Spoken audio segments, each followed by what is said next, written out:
हुआ था गुजरात में, आपको एक बड़ा सेंटर बना है, गवर्नमेंट के अवार्ड WHO ने बनाया इसको लेकर, ट्रेडिशनल मेडिसिन को लेकर। वहाँ उन्होंने आयुष मास्टर शेफ का प्रोग्राम रखा था। तो उसमें 4 ऐसी रेसिपीज प्रिपेयर करके यहाँ से भेजी गई थी गवर्नमेंट डिग्री कॉलेज पटना से। हम लोग ने बहुत मेहनत किया, अलग अलग लोग छुट्टी पे थे, बना के भेजा।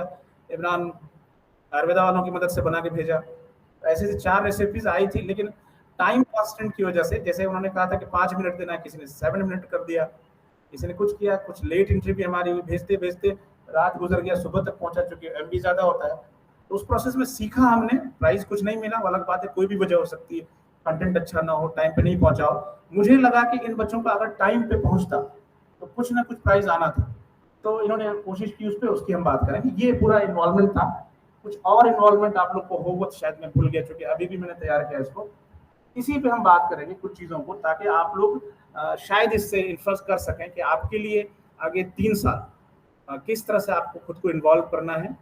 कोई जबरदस्ती आपके साथ नहीं करेगा, आपका इंटरेस्ट ही मैटर करता है, टॉपिक लेने से लेके पूरा रिसर्च करने तक। अभी तक अगर आप डेटा की बात, साइंस में, रिसर्च में आप डेटा की बात नहीं करते हैं तो ना पैसे मिलेंगे आपको, ना कोई आपकी बातें मानेगा। सारा पैसा, सारा बजट डेटा पे आता है।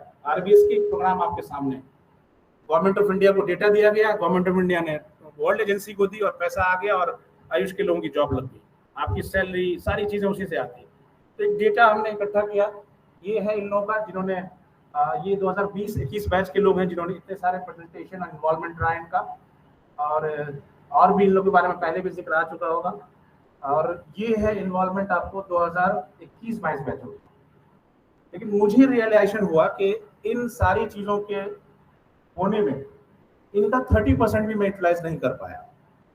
ये एकदम, ये नहीं कि आप लोगों को चढ़ा रहा हूं मैं, लेकिन मैं ये चीजें मेरे रियलाइजेशन में आया कि शायद मैं वक्त कम दे पाया या फिर और भी वजह रही, लेकिन 30% भी यूटिलाइज नहीं हुआ इन बच्चों के पोटेंशियल का।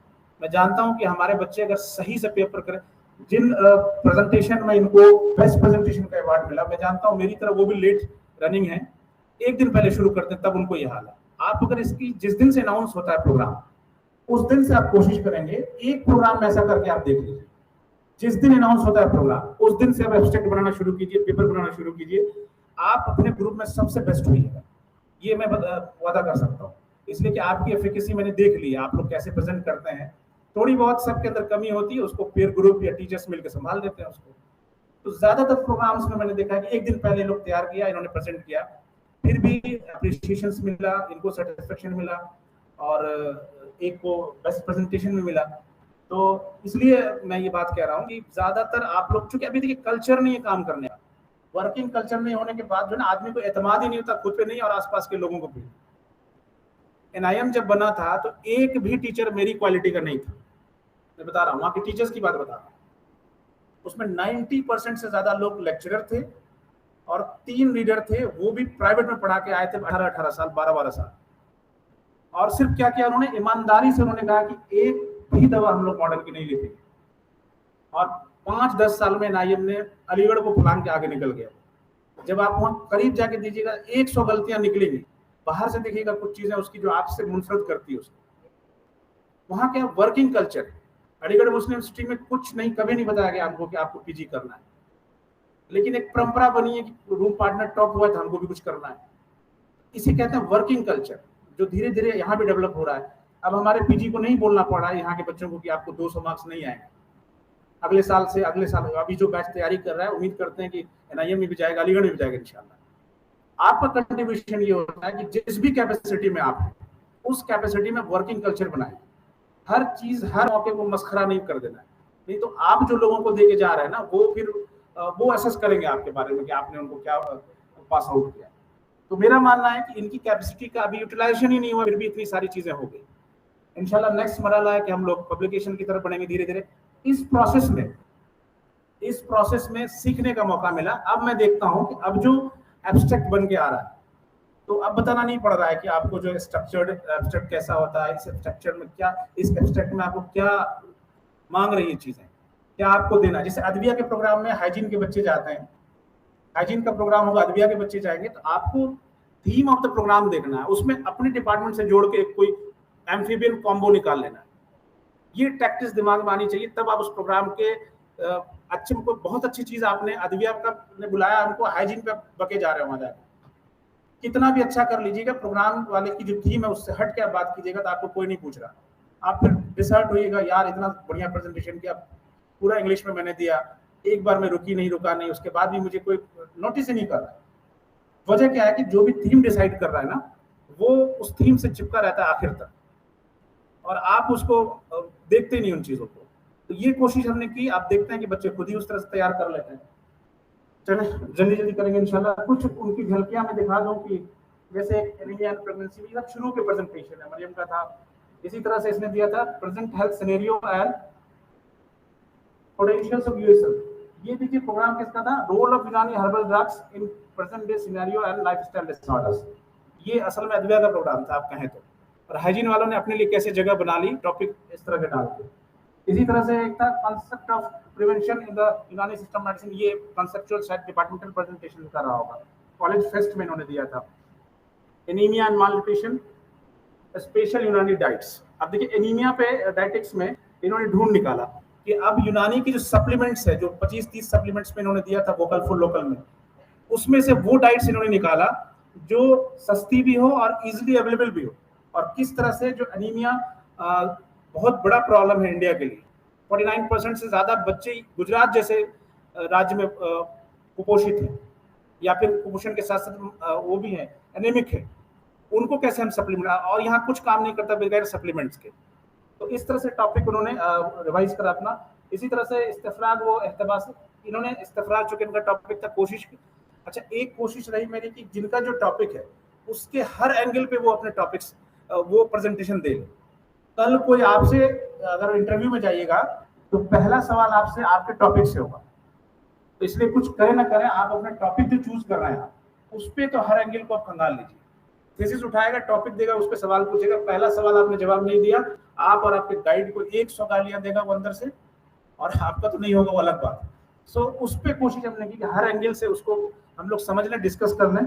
सबसे आसान सबसे टफ उस पर आपको प्रेजेंटेशन देना होता है जिस चीज को बहुत अच्छे से जानते हैं।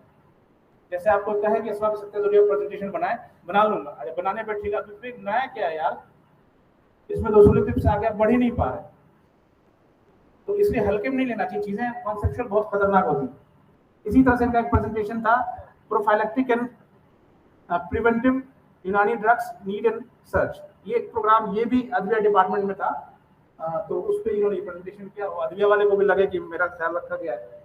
एक प्रेजेंटेशन था prevention and management of lifestyle disease through इस्तेफराग। अब धीरे धीरे अपने टॉपिक की तरफ ये मरियम का पूरा चल रहा है। इसी तरह से इम्यूनिटी एंड न्यूट्रिशन यूनानी कॉन्सेप्ट, इस पे इनका प्रेजेंटेशन था। ये इंटरनेशनल प्रोग्राम था फर्स्ट वाला, public health and dietary lifestyle, तो इसमें इन्होंने इन चीज़ों को जोड़ा, इससे फूड पे था और डाइट एंड ओबेसिटी पे था। इसी तरह से स्पेशल यूनानी डाइट एंड पब्लिक हेल्थ, जो मैंने पहले जिक्र किया था, वो मैंने बाद में लगाया। एक प्रेजेंटेशन इनका था post Covid symptoms in light of the यूनानी सिस्टम ऑफ मेडिसिन, उसको कैसे असेस किया जाए। इसी तरह से एक प्रेजेंटेशन था मोड ऑफ प्रिवेंशन इन यूनानी, जिसपे इनका टॉपिक, इसी का एक सब यूनिट पे हमने टॉपिक दिया है ताकि ये तो उसमें कवर हो ही जाए। यूनानी में जो मोड ऑफ प्रिवेंशन है उस पर बहुत सारी बातें हुई हैं, 4 मोड्स बताएंगे, उसको हम एक्सप्लोर करें धीरे धीरे। ये बहुत शानदार प्रेजेंटेशन था, इसकी पीपीटी और वो वीडियो रिकॉर्डिंग भी आप देखिएगा कि ये असल में पोषण माह या आज़ादी का अमृत महोत्सव हो रहा था। इसमें इन्होंने 40 के आसपास ऐसी यूनानी डाइट्स को इकट्ठा किया है कि जो आपको प्रिपरेशंस है, आपने भी नाम सुना होगा बहुत सारे, उसके बारे में इन्होंने डिटेल में बताया, उसकी क्या न्यूट्रिटिव वैल्यू है, किन किन डिजीज में किस हेल्थ की कंडीशन में उसको इस्तेमाल कर सकते हैं। ये एक प्रेजेंटेशन था, ये इनका थीसिस प्रेजेंटेशन था जो इन्होंने दिया था टॉपिक इस पे कि ये इस कॉन्सेप्ट को हम वैलिडेट करना चाहते हैं अपने इस रिसर्च प्रॉब्लम के साथ। कोआ कॉन्सेप्ट एंड डायमेंशंस, अक्सर हम लोग डिजीज में को जब परसेप्ट करते हैं या फिर खास के जब हम ट्रीटमेंट के पहलू पे जाते हैं, प्रिवेंशन के पहलू पे जाते हैं, तो बीमारी और दवा बीच में सारी चीज भूल जाते हैं। ना यूनानी डायग्नोस्टिक टूल्स लगाते हैं, और ना उसमें कोआओं की का जो कॉन्सेप्ट है, जो उसका इन्वॉल्वमेंट है उसको, और आज़ाद तो छोड़ ही दीजिए आप ज़्यादातर, इस वजह से हम फेलियर होते हैं। बहुत अच्छा प्रेजेंटेशन था, इन्होंने उस पर बात करी थी कोआ का क्या कॉन्सेप्ट है। फिर एक आगे का प्रेजेंटेशन डॉक्टर श्रवण का, ये प्रेजेंटेशन था शायद मुझे लगता है कि यूजी का कोई कैरिकुलम था, हाँ, उसमें इन्होंने प्रेजेंटेशन दिया था योगा पे। अच्छा, ये थोड़ा सा मुझे इन लोगों पे यकीन रहता है कि आखिरी वक्त में भी कुछ कह दें किसी प्रोग्राम में तो तैयार हो जाते हैं कि आखिरकार प्रोग्राम हैज टू रन, किसी को तो कहना ही पड़ेगा। आखिर वेट करते करते किसी को मैं थमा देता हूँ तो कर देते हैं, ये बड़ी बात है। दूसरा इनका था traditional cooking methods and their role in preserving nutritive values. ये बहुत बड़ा मसला है। इवन द यूटेंसिल्स जो आप जो सोर्स ऑफ फ्लेम्स या फिर एनर्जी आप इस्तेमाल करते हैं पकाने में, दुनिया में से बहुत काम हो रहा है किस तरह से न्यूट्रिटिव वैल्यू को ज्यादा सेव किया जा सके। तो नेशनल, ये भी इंटरनेशनल प्रोग्राम था जिसपे इन्होंने प्रेजेंटेशन दिया था। ये पहला इंटरनेशनल प्रोग्राम था जिसपे इन्होंने प्रेजेंटेशन दिया था। इसी तरह से इनका प्रेजेंटेशन जो अद्विया में हुआ था, acquisition to develop and customise drugs explicitly for the हिजामा थेरेपी। आप बताइए, अगर हिजामा के बाद आप लोग क्या इस्तेमाल करते हैं? हिजामा के बाद जनरली हम लोग मॉडर्न की चीजें इस्तेमाल करते हैं। जनरली मैं बता रहा हूँ, कुछ लोग हैं जैसे हम लोग यूनिक्योर में नहीं इस्तेमाल करते हैं जब तक वो अवेलेबल होता है। तो हिजामा, प्री हिजामा, पोस्ट हिजामा, ड्यूरिंग हिजामा, बहुत सारे कॉम्प्लिकेशंस या अलग चीजें आपको डेवलप हो सकती है जो जनरली भी नीडेड होता है खून को रोकने के लिए। किसी को शॉक्स आ गया हो, किसी को रेडनेस हो गई हो, कहीं पे आपको उसके वेसिकल्स निकल आए हो, ज्यादा प्रेशर आपने अप्लाई, इन सारी चीजों में एंटीसेप्टिक, ठीक है, ताफुन दवाएं लोकल इस्तेमाल करनी चाहिए।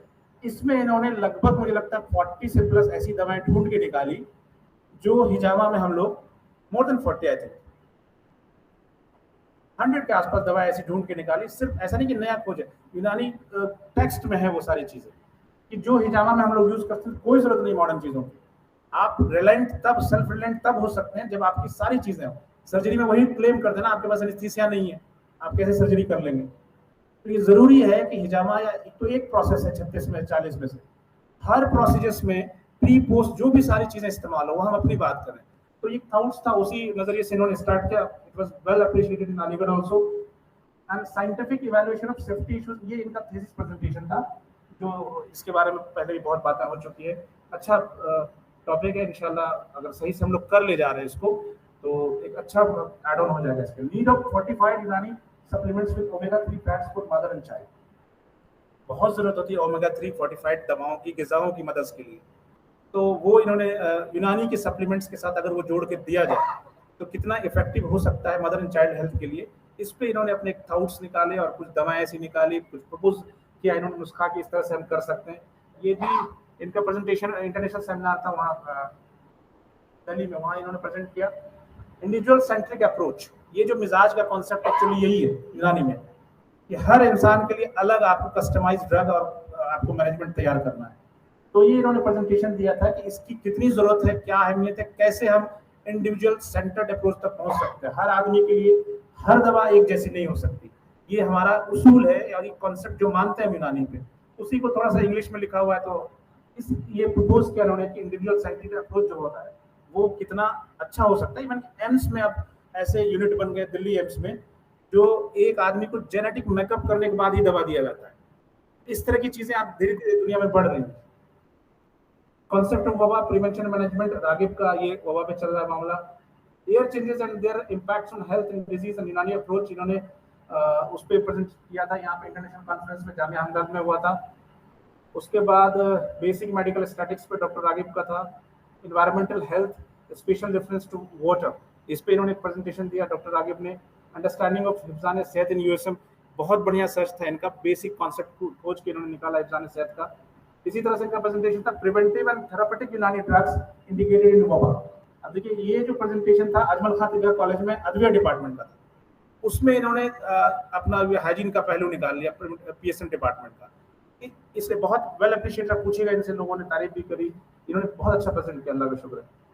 इसी तरह से lifestyle disorder Unani approach and role of pharmaceutical companies, ये उडमा ने किया था। उडमा एक ऑर्गेनाइजेशन है 80 यूनानी कंपनीज का, यूनानी की 80 कंपनी ने मिलकर उडमा बनाया है ऑर्गेनाइजेशन। वो साल में एक प्रोग्राम करते हैं, उनके प्रोग्राम में इनको देना था तो थोड़ा सा उनको भी अपीलिंग हो, तो इसलिए फार्मास्यूटिकल कंपनीज के लिए जो हम लोग लाइफ स्टाइल डिसऑर्डर्स में अपने क्या प्रिपरेशंस बना सकते हैं, उस पर इनका प्रेजेंटेशन था। अजमल खां बदन बताया कि यूनानी डे पे इन्होंने अजमल खां मसीहा के तौर पे, एक बात, मसीहा लकब उनका इस्तेमाल होता है, लेकिन उन्होंने 3 जो कैटेगराइजेशन किया अलग अलग मसीहाई किन किन चीजों के लिए, वो यूनिक था प्रेजेंटेशन इन्होंने इसको दिया। खुद का इनका अप्रोच था scientific dietary approach for malnourished child and adolescent. एक प्रेजेंटेशन इनका ये था राघव का। अंडरस्टैंडिंग ऑफ कुव्वते मुतब्बिर बदन, रागिब चूंकि बहुत स्ट्रांग है लिटरेरी रिसर्च में, डायरेक्ट इनकी रसाई अरबिक बुक्स तक, अभी आने से पहले ही एक 40 पेज की अरबिक बुक इन्होंने प्रिंट किया है, तो इसलिए इस तरह के प्रेजेंटेशन इनसे बहुत एक्सपेक्टेड होते हैं। मैं भी बहुत सीखता हूँ जब ये इस तरह के प्रेजेंटेशन ये देते हैं। तो डेमोग्राफी पे इन्होंने डिपार्टमेंटल प्रेजेंटेशन था, उस पर इन्होंने दिया। हवाए मुहित या एम्बियंट एयर पे एक प्रेजेंटेशन था इनका। बहुत हल्के हल्के टॉपिक्स हैं, जरूरत थी कि हम इसको अलग एंगल से समझें, उस पर बात करें, फिर उसके जो कॉम्प्लिकेशंस हैं, जो उनके एंगल्स हैं, सबको समझें। तो ये लगातार प्रेजेंटेशन पे एक आयरन डिफिशिएंसी एनीमिया पे डॉक्टर फिजो का प्रेजेंटेशन पहला प्रेजेंटेशन था। उसके बाद यूनानी approach in managing post covid neurological complications. ये प्रेजेंटेशन इनका इसलिए था कि खुद ही ये इस दौर से ये गुजरी थी कि इनको जब कोविड-19 हुआ उसके बाद जो सब छोड़ के क्लासमेट वगैरह भाग गए, रूममेट वगैरह, तो 4-5 महीने कुछ टाइम था इनका जो गुजरा था, उसी पे इन्होंने इन चीज़ों को डिपिक्ट किया कि मैं इस पे एब्स्ट्रैक्ट ही लिखूंगी, मेरे साथ ऐसा गुजरा है, तो क्या हो सकता है ऐसे टाइम में। करंट यूनानी doses forms, inconvenience and acceptance issue. ये प्रेजेंटेशन भी था इनका कि जो आपके डोजेस फॉर्म है जिसको लेकर हम लोग बहुत गुस्सा होते हैं या यूनानी एफिशिएंट नहीं इस मामले में, तो उस पर हम क्या क्या डोजेस हैं, आप यूनानी के डोजेस ढूंढने लगिएगा तो आप परेशान हो जाइएगा। किसी भी एग्जिस्टिंग मेडिकल सिस्टम में इतनी डोजेस का जिक्र नहीं। हम चूंकि बना के नहीं लाते हैं चीजें, इसको लगता है कि इनका जिक्र ही नहीं, तो ये बहुत अच्छा इन्होंने पूरा कंपैरेटिव मॉडल से कंपेयर करके फिर अपनी डोजों को इकट्ठा किया था। एक बहुत यूनिक प्रेजेंटेशन था 26 जनवरी को, मेडिसिन एंड लॉ। 2 लोगों ने मिलकर दिया था कि वो सारे लॉ जो हम डॉक्टर्स उससे गुजरते हैं, चाहे प्रैक्टिस के दौरान हो या पेशेंट को डीलिंग करते वक्त, अपोजिट सेक्स को या फिर चाइल्ड को, किसी तरह की चीजें जो आपसे गुजरती हैं, उस पर इन्होंने प्रेजेंटेशन, 2 कॉम्बो प्रेजेंटेशन था। एक तो ये लॉ जो आईपीसी गवर्न होता है, एक पेशेंट की क्या राइट्स और डॉक्टर्स के क्या राइट्स होते हैं, उस पर एक प्रेजेंटेशन था। एक था iron deficiency anaemia and overview, एक प्रेजेंटेशन ये था। मेथड्स ऑफ ट्रीटमेंट यूनानी सिस्टम मेडिसिन, यहीं पे शायद प्रेजेंटेशन कुछ चल रहा था, कोई प्रोग्राम था, उसमें था कि क्या मेथड्स ऑफ ट्रीटमेंट है। पेरिफेरल फार्माकोविजिलेंस सेंटर, गवर्नमेंट तबीब कॉलेज हॉस्पिटल। अच्छा, ये जो एनालिसिस था ये हम लोग खुद को एनालाइज करना चाह रहे थे कि अब तक जो 1.5 साल से यहाँ सिस्टम है चल रहा है, जिसमें 1 साल कोई प्रोग्राम असिस्टेंट नहीं रहा, तो हम लोग क्या कर पाए। तो ये जब ये था सलमानों में जवाहरलाल नेहरू मेडिकल कॉलेज है, उसमें फार्माकोविजिलेंस कमेटी थी, उसने एक प्रोग्राम करवाया था नेशनल इंटरनेशनल, उसमें हमने प्रेजेंटेशन दिया था। और ये प्रेजेंटेशन चूंकि हम लोग अपने अचीवमेंट्स में लिखते हैं कि क्या वजह है कि हम लोग रिपोर्ट नहीं करते हैं ओपीडी में, आईपीडी में, क्या बिलीव है, क्या फेथ है। जैसे हम लोग जनरल बिलीव करते हैं कि यूनानी दवाएं साइड इफेक्ट नहीं होता, तो ये भी एक रॉन्ग बिलीफ है। अब जो चीजें निकल के आ रही हैं, बहुत लोग उसको ऑब्जर्व भी कर रहे हैं, यूनानी दवाएं खाने के बाद क्या हालत होती है, बताएंगे पीछे बैक बेंचर्स, इनको भी दिक्कत हुई थी, हम लोग रिकॉर्ड नहीं कर पाए इन चीज़ों को। तो इस पर ये प्रेजेंटेशन था कि हम इवेल्युएट करें कि क्या वजह है कि हम लोग इसको रिपोर्ट नहीं कर पाते, कम रिपोर्ट कर पाते, या किसी चीज़ को रिपोर्ट किया तो उसमें क्या फैक्टर्स काम आया। इसी तरह यूनानी research drugs and therapeutic approach in iron deficiency, ये देखिए फिर आयुर्वेद उसका अद्विया का प्रोग्राम था और मौलजात वालों को देना था, तो उन्होंने अपने एंगल ढूंढ लिया इसमें। Cause of non responsiveness and less reporting under, ये वाला जो मैंने पीछे बोला, ये प्रेजेंटेशन ये था कि हम क्यों कम कर रहे हैं। इसी तरह से कंपैरेटिव ट्रायल्स, इनका थीसिस प्रेजेंटेशन था। Food to cope with malnutrition, indigenous food जो एक प्रोग्राम है ना, वोकल फॉर लोकल, तो ये जो प्रोग्राम था चूँकि मौलजात वालों को देना था और प्रोग्राम का थीम ये था फूड एंड न्यूट्रिशन, तो इन्होंने फिर उस तरह से अपने टॉपिक को डिसाइड किया। ये भी इंटरनेशनल प्रोग्राम था। फिजिकल एग्जामिनेशन पे एक था इनका। इसी तरह से असबाब सित्ता जरूरी है, रोल ऑफ हरकत व सकून बदली, समीउल्लाह का है। तो ये समीउल्लाह का प्रेजेंटेशन था। इसके साथ 2-3 और प्रेजेंटेशन का, एक प्रेजेंटेशन का था जो मैं भी नहीं पढ़ पा रहा हूँ, आप लोग देख पा रहे हो, तो ये ऐसा प्रेजेंटेशन था जिसको मैं नहीं पढ़ पा रहा हूँ। एक प्रेजेंटेशन समीउल्लाह का था, possible incorporation of Unani medicine in various health programmes. जितने भी हेल्थ प्रोग्राम्स चल रहे हैं उसमें हम लोग अपना क्या ऐड कर सकते हैं, जिसकी वजह से कल कभी कोई प्रोग्राम रन करें तो उसमें हमारी भागीदारी इस तरह से बने कि जॉब क्रिएशन भी हो। एक सिर्फ नॉन कम्युनिकेबल डिजीज का प्रोग्राम आया था, 2 डिस्ट्रिक्ट में रन किया था यूपी में, तो 40 से 42 लड़कों की जॉब लगी, जिसमें मसरूर भी थे। क्यों? वो वाइंड अप हो गया, क्लोज हो गया। मतलब एक छोटा सा नॉन कम्युनिकेबल डिजीज का प्रोग्राम था, उसमें मैं गया था, मुलाकात शायद नहीं हो पाई थी वहाँ उस सेंटर पे मैं, तो वहाँ पे 40 के आसपास 40 प्लस स्टूडेंट हमारे लग गए। अगर इसको पूरे इंडिया के कॉन्टेक्स्ट में देखिए कि नॉन कम्युनिकेबल डिजीज में अगर सिर्फ यूनानी को जगह मिल जाए तो कोई बचेगा ही नहीं, इतनी सारी जॉब हो जाएगी। क्योंकि 40 जब 2 डिस्ट्रिक्ट में आ सकते हैं, मुझे लगता है यूपी पूरे लोग। एक डिस्ट्रिक्ट था सीतापुर, लखीमपुर, लखीमपुर में 40 के आसपास जो था, वो एग्जैक्ट डेटा वो बताएंगे। तो इसी तरह ये प्रेजेंटेशन इसीलिए था कि अलग अलग डिफरेंट प्रोग्राम्स में हम लोग कितना अपना हिस्सा डाल सकते हैं। इसको इन्होंने इंशाकिल किया था इसमें। अगेन समीउल्लाह का प्रिवलेंस ऑफ, तो अच्छा ये उन्होंने थीसिस प्रेजेंटेशन था, जो सिनॉप्सिस प्रेजेंटेशन था, रिसर्च ऑन यूनानी herbal drugs current trends and possibility. अच्छा ये प्रेजेंटेशन था जो दिल्ली में बहुत टेंशन लेके आया।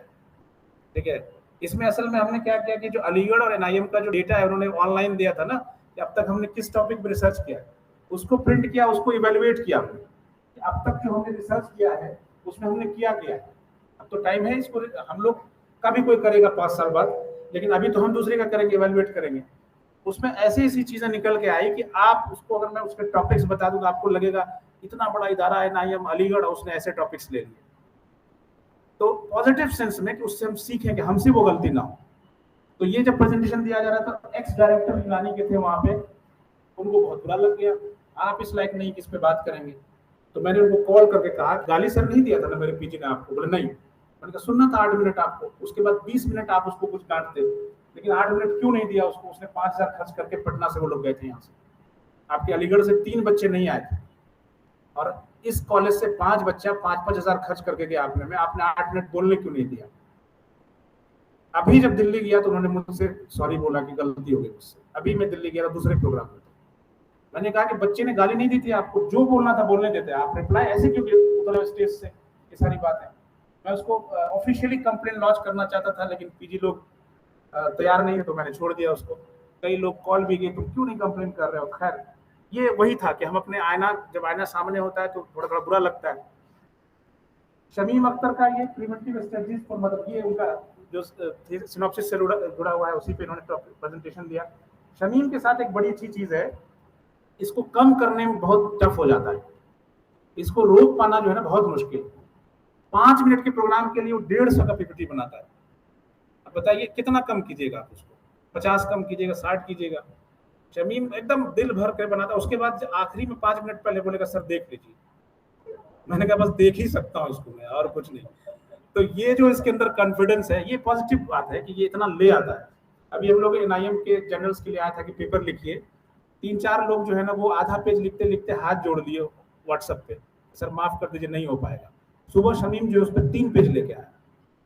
तो ये इसका स्ट्रेंथ है, एनालाइज करना चाहिए कि, तो इसके प्रेजेंटेशन में बहुत हम लोग को हल्का हाथ रखने के लिए बोलना पड़ता है, बार बार चिट पहुंचाना पड़ता है कि बहुत टाइम कॉन्स्टेंट है।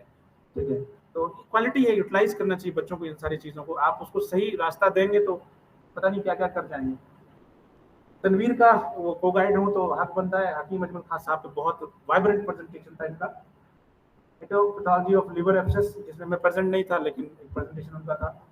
इसी तरह से कॉन्सेप्चुअल एक्सप्लोरेशन ऑफ इस्तिफ्राग गैर तबई and its effect on the body, ये जो इनका सिनॉप्सिस का टॉपिक है उस पर उन्होंने प्रेजेंटेशन दिया। पॉजिटिव इफेक्ट ऑफ इस्तिफ्राग गैर तबई, इसी को थोड़ा बदल के किसी अलग एस्पेक्ट पे इन्होंने बात दिया। पैथोलॉजी से ये तो ये फिर डॉक्टर शमीम का ही है। माकूल और मशरूब पे इन्होंने फूड एंड ड्रिंक्स पे इन्होंने, और फिर उसको यूनानी और मॉडर्न का कंपेयर किया था, क्योंकि स्क्रीन शॉट ब्लर हो गया उसको, इसलिए थोड़ा सा माजरत उसके लिए। डाइटरी अप्रोच इन प्रेगनेंसी, इस पे इसका उसमें जो हमने कहा कि आज़ादी का हमने तो पोषण माह में, बहुत सारे ऐसे इन लोगों के प्रेजेंटेशन है पीजी स्कॉलर्स के, जो ऑडियो में सिर्फ रिकॉर्ड हुआ और इन वीडियो में, और वो ऑनलाइन है जिसको मैं यहाँ पे नहीं दिखा पाया। तो कभी आप लोग एक्सप्लोर कीजिएगा अलग अलग प्रोग्राम से। ये जीटीसीएच पटना, ये जो आपको दिख रहा है ना,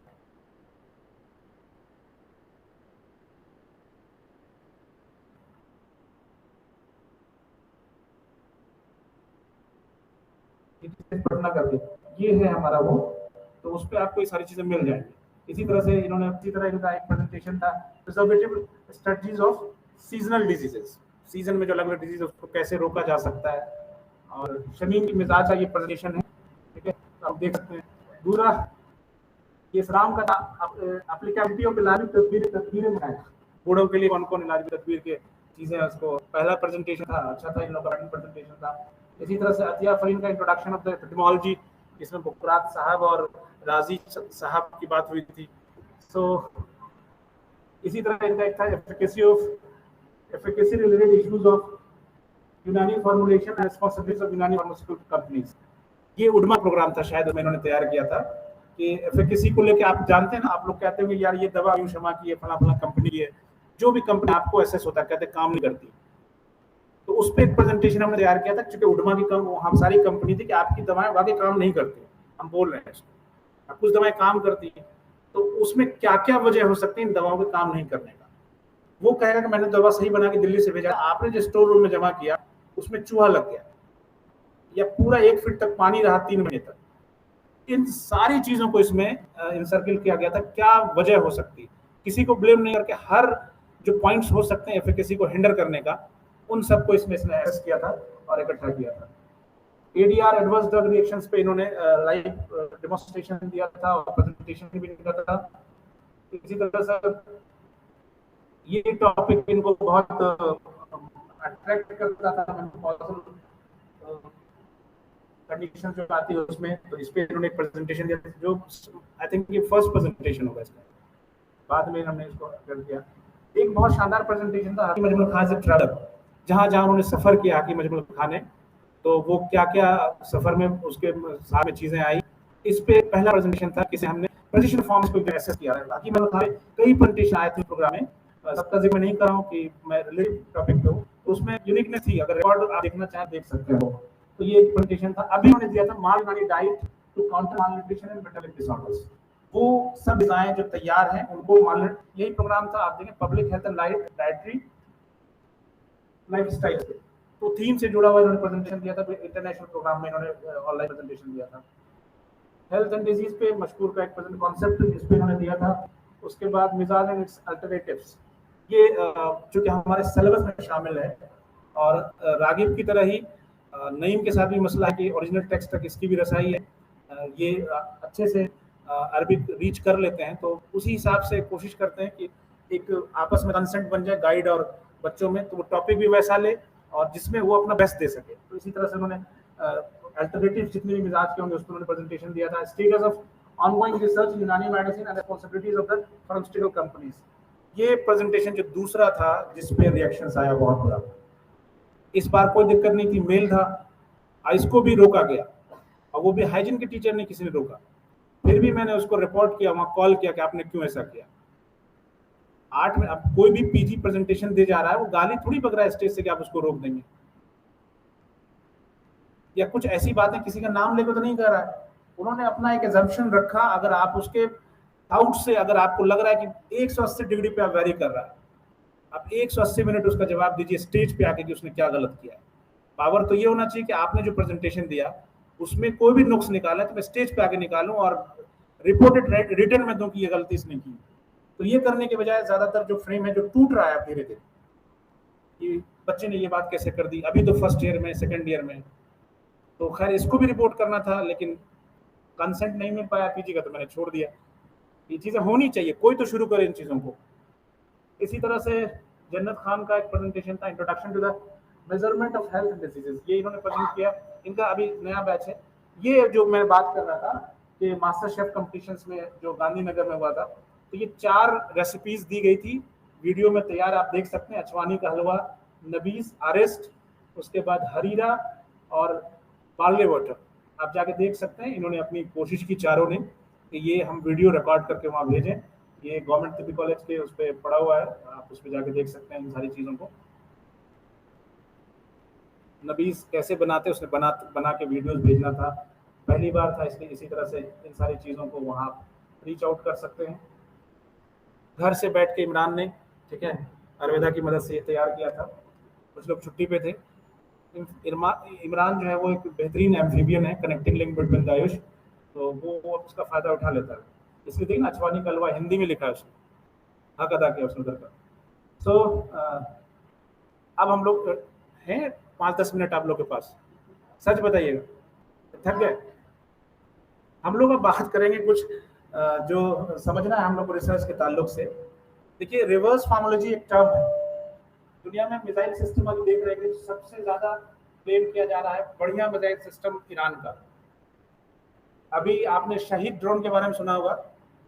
10 से 15 साल पहले एक न्यूज आई थी कि अमेरिकी ड्रोन ईरान में गिर गया और ईरान ने उसको रिटर्न नहीं किया। वजह क्या थी? उसने ड्रोन, उसको बनाने नहीं आता था ईरान को, ईरान ने उसको खोला और सीख लिया। मतलब बनी बनाई चीजों से बैक में जाके चीजें सीखना, that is called reverse pharmacology.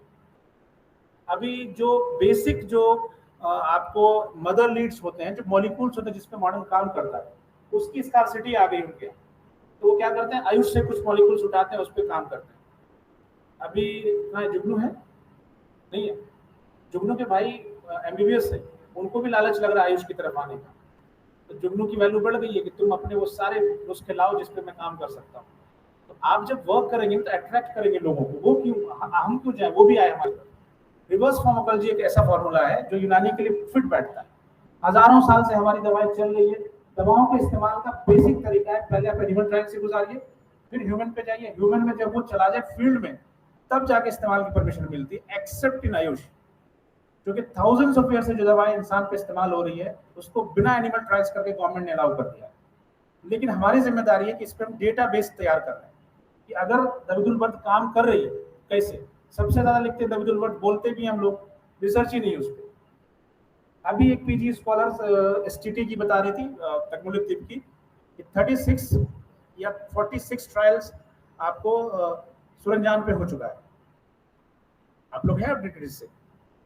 माजून सुरंजान या सुरंजान के उस पर 36 या 46 अभी एक प्रोग्राम में बता रहे थे हो चुका है। दविदुल वर्द पे आप ढूंढेंगे नहीं मिलेगा। हम लोग क्लेम करते हैं कि भारत में सबसे ज्यादा यूनानी दवा वही बिकती। अब हम लोग के लिए क्या चीज है कि आप जो दवाएं काम कर रही है उसको हम वैलिडेट कर लें, कैसे काम करती है, इसका प्रोसेस क्या है, क्या इसके तरीके पॉसिबल काउज हो सकते हैं, मैकेनिज्म ऑफ एक्शन जानने के लिए। तो ये आपको रिवर्स फार्माकोलॉजी का फॉर्मूला बहुत अच्छा है कि modern science, strategic science, existing science को मिला के हमारे लिए मौका है कि उसको जल्दी जल्दी डेटाबेस तैयार करना है, उस पर लीफलेट तैयार करें। ओपीडी में माजून दविदुल वर्द, आप सोचिए माजून दविदुल वर्द अगर आयुर्वेदा को लिखवाना हो तो कैसे लिखवाएंगे? जब तक लिख के हिंदी में नहीं दीजिएगा कि ये माजून दविदुल वर्द किस किस चीज में काम करती है, आपको रिसर्च नहीं दिखाएगा। वो लिखने से तो आपकी तो मोहब्बत है, यूनानी कोर्स कर रहा हूं तो चलो लिख देते हैं, कोई दिक्कत नहीं, हकीम साहब ने इसको किया था, लेकिन वो कैसे लिखेगा? इस वजह से जरूरी है कि हम लोग, कोई घबराना नहीं कि हमको एनिमल में जाना है ट्रायल में, अभी भी इन चीजों का फायदा उठा के एग्जिस्टिंग साइंस का जल्दी जल्दी काम कर सकते हैं हम लोग।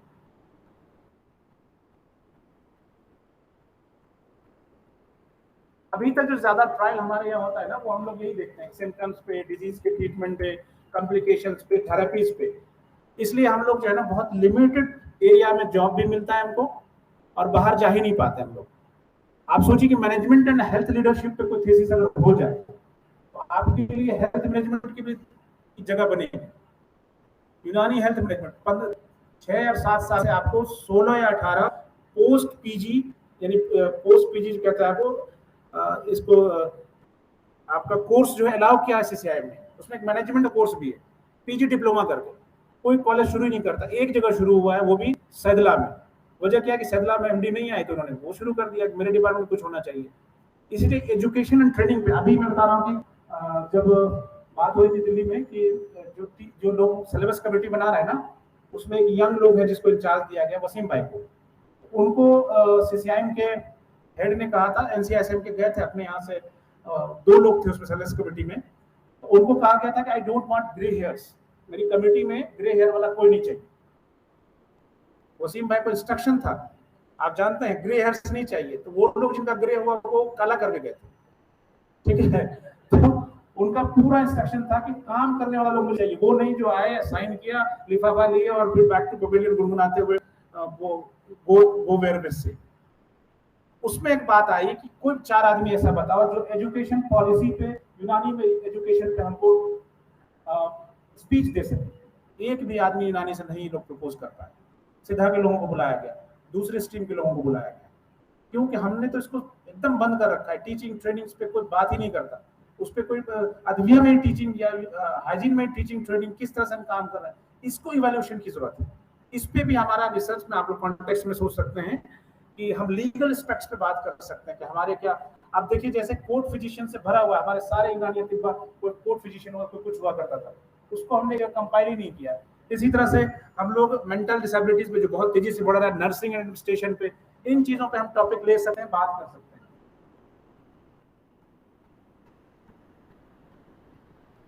लगता है कि अब रहने दिया जाए, 2-4 में स्लाइड अंदर कर लेता हूँ, फिर कभी बात होगी नेक्स्ट में तो इंशाल्लाह बात करेंगे। देख रहे हैं कि कई आ रहे लोगों को, ये जो मैंने बताया था कि गवर्नमेंट ऑफ इंडिया की तरफ से जो प्रपोजल्स था कि आप किस पे काम करें, ये सीआईएम की तरफ से, और ये हम लोग था कि आप बेसिक्स पे लाइट पे काम करें। मैं जल्दी जल्दी स्लाइड बता देता हूँ। इसी तरह से ये स्टैटिस्टिक्स है अपने ओपीडी डिपार्टमेंट का 2018 का, हम क्या देखते हैं, किस तरह के पेशेंट देखते हैं। तो मेरा ये मानना है कि जो पेशेंट हमारे यहाँ आ रहा है उसको आंसर करने के लिए हमारे रिसर्च भी होनी चाहिए। इसमें देखिए आपके 85 to 90% जो डिजीज देख रहे हैं वो नॉन कम्युनिकेबल डिजीज है, और एक बहुत बढ़िया डेटा हमको मिला 25% के आसपास हम ऐसे पेशेंट को देख रहे हैं जिसमें ड्रग की जरूरत ही नहीं पड़ रही, रेजिमेंट्स इस्तेमाल कर रहे हैं। चाहे आप पांचों किसी डिपार्टमेंट में हो, आप अपने रिसर्च को इस तरह मोड़ दीजिए, किबला रुख कर देना है, पेशेंट आपसे क्या चाह रहा है उसको आंसर करने की कोशिश हमें इस हिसाब से करनी चाहिए। ये ट्रेंड्स है जिसको आपको आंसर करना है। कोशिश होनी चाहिए कि जो बेसिक कॉन्सेप्ट है उस कॉन्सेप्ट को हम लोग, जैसे आप रहिए, हम लोग सर्वे होता है वो टाइम प्लेस एंड पर्सन को होता है ना, आप सर्वे स्टडी जो फील्ड में करते हैं उसमें हम कोशिश करें कि अरकान, अरवा, कुआ, मिजाज, इन तरह की चीजों को कभी इस पर डिटेल में इंशाल्लाह बात होगी। तो स्लाइड बन गई है तो दिखा दूं मैं आपको। तफसीली समाजी तिब्ब में किस तरह की रिसर्च होनी चाहिए, ये वो सारी चीजें हमने इसमें जोड़ी हैं। मैं नहीं चाहता कि ज्यादा टाइम आप लोग कर लूँ इस पर, कभी और एक बार बात होगी तो बात कर लेंगे। चलिए मैं देख लूँ, ये मैं दिखाना चाह रहा था कि ट्रेंड्स क्या है यूनानी में अब तक जो तफसीली समाजी तिब्ब में रिसर्च हो रहा है। सारे डिपार्टमेंट का इन्होंने तैयार किया था तो उसी से मैंने लिया है कि अब तक जो अभी तक जो काम हो रहा है हुआ है।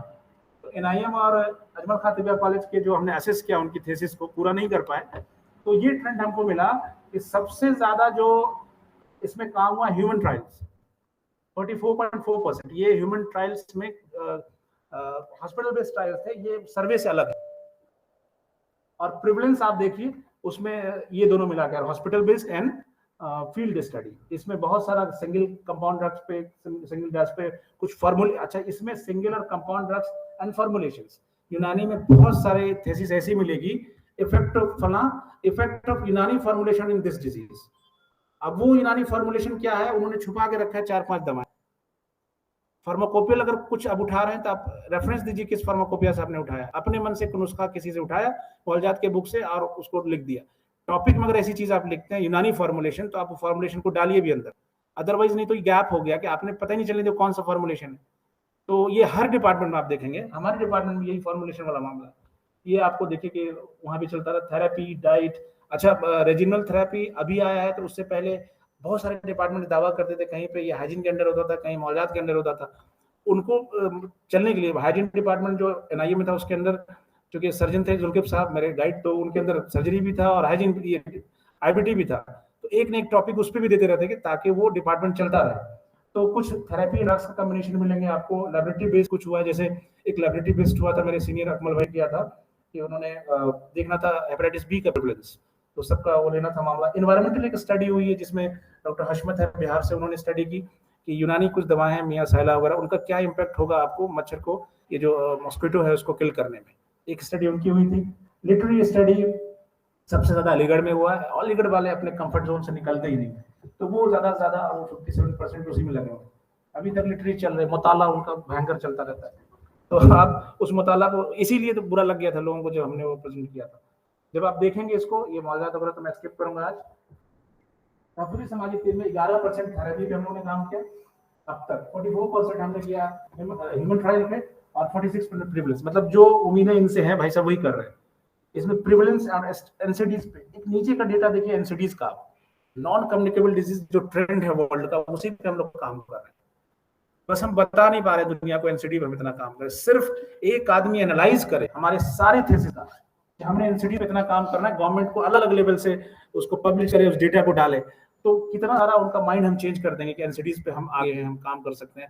आयुर्वेदा के का बहुत जगह इन्फिल्ट्रेशन हो चुका है एनसीडीज प्रोग्राम में, वो काम कर रहे हैं। अभी उस दिन मैंने बताया था कि वो वैद बालिंदु जिसकी बात कर रहा था मैं, वो इंडियन कैंसर रिसर्च सेंटर जो है वो और आईसीएमआर, उसमें वो एडवाइजर है आयुर्वेदा का बंदा होके, वो सिर्फ इसलिए कि अलग अलग छोटी छोटी चीजों पे, कोई कैंसर पे काम कर रहा है, कोई नॉन कम्युनिकेबल डिसीज पे काम कर रहा है और फिर उनकी ऑर्गेनाइजेशन से जुड़ जाता है। कल कोई बहाली होती है कि अगर अल्टरनेटिव को लेना है तो पहले से आयुर्वेदा प्रपोज कर दे रहा है वो। ये सब चीजें आपकी प्रेजेंटेशन और खास के जो आपका रिटन में कोई प्रूफ होगा, पब्लिकेशन होगा, उस पर डिपेंड करता है।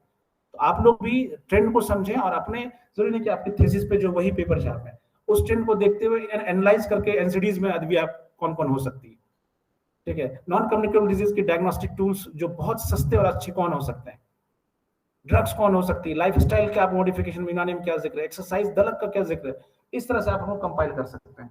बाकी डिपार्टमेंट का फिर बात करेंगे। इसमें फिर रिकमेंडेशंस आया हमारा कि हम जो सोच रहे थे क्या क्या रिकमेंडेशंस हम कर सकते हैं। तो आप देखिए कि जितने भी हमारा काम अभी हो रहा है वो सिर्फ और सिर्फ काउच सेंट्रिक हो रहा है। ये हुआ उसका जवाब, ये हुआ उसका, वो भी आप एक्सटर्नल काउच जो बाहर जो होता है उस पर कोई काम ही नहीं कर रहे हैं। जैसे हवाओं के को कैसे ठीक किया जाए, एम्बियंस जो आपकी आसपास की हवाएं हैं, किस तरह से जहां बैठ रहे हैं यहाँ हॉस्पिटल या फिर एम्बियंस में, खास करना हॉस्पिटल इंड्यूस जो बीमारियां होती है उसको कैसे रोका जाए, वार्ड को कैसे क्लीन किया जाए, पेशेंट्स के बीच में दूरियों को कैसे मेंटेन करके प्रिवेंशन किया जाए, इस तरह का प्रोग्राम्स, इस तरह के रिसर्च हमारे यहाँ नहीं हुआ है, जिस पे काम करने की जरूरत है। और ये चारों पांचों फिर इस पे आएगा एक दो प्रोग्राम, उसमें मैं खींच के इसको भी जिक्र कर लूंगा इंशाल्लाह। लास्ट नॉट द लिस्ट, दुनिया में सबसे ज्यादा जो प्रपोज्ड आपको रिसर्च होना है वो होना है सर्जरी पे और प्रिवेंशन पे। मेरे डिपार्टमेंट की बारी है, श्री नजीब साहब कुछ नहीं बोलेंगे, ठीक है। इसलिए दुनिया में सबसे ज्यादा पैसा जो खर्च होना है फ्यूचर में प्रिवेंशन पे और सर्जरी पे, और भी सर्जरी में भी बहुत बड़ा हिस्सा है प्रिवेंटिव सर्जरी का, कॉस्मेटिक सर्जरी का। तो हम भी अपने आप को ऐसे तैयार करें कि उसमें उन सारी चीजों में हम कितना अपना हिस्सा निकाल सकते हैं, अपने रिसर्च को ओरिएंटेड करें, जल्दी से पब्लिक को उसको फायदा मिले। क्या क्या लेना है वो तो खैर बाद में इंशाल्लाह कभी आएगा। इस प्रेजेंटेशन के थ्रू इतना सा था बस, इंशाल्लाह कभी और इस पर डिटेल में बात करेंगे इंडिविजुअली कि हम क्या क्या कर सकते हैं। दीज आर द हैंड्स विच, इन्होंने बहुत मेहनत की इस डेटा को बनाने में, इकट्ठा करने में। कुछ लोगों ने एकदम उनको सपोर्ट नहीं किया, नाम नहीं लूंगा। दिलकश ने बहुत काम किया इस पे, और वसीम ने डेटा इकट्ठा करने। Thank you all of you. अब कोई सवाल है तो आप लोग पूछ सकते हैं, अगर भूख बची हुई है।